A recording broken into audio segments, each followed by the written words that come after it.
பிச்சைக்காரனை தொடுவாங்களா யாராவது? இது social work கிடையாது, ஸ்பிரிச்சுவல் ஒர்க். சில பேர் சொல்லுவான் நான் தொட்டால் சுகமடையும். அது சில பேருக்கு பொம்பளை மேலே கை வச்சு ஜெபம் பண்ணால் தான் அவனுக்கு ஊழியம் செஞ்ச மாதிரியே இருக்கும். கடைசி நாட்கள் இதெல்லாம் நடக்குது. ஜாக்கிரதையாக இருங்க விசுவாசிகள். விசுவாசிகள் மட்டும் இல்லை, ஊடகத்து வழியை பார்க்குறவர்கள்.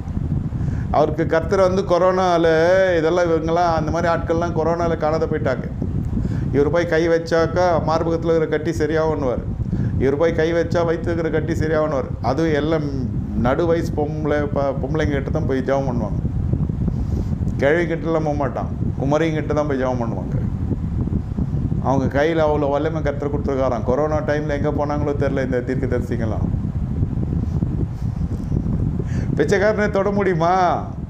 பாருங்கள், பேதுரு அபிஷேகத்தில் நிறைகிற பொழுது கைகளை இவன் கையில் கையை குடித்து தூக்கி விட்டான்.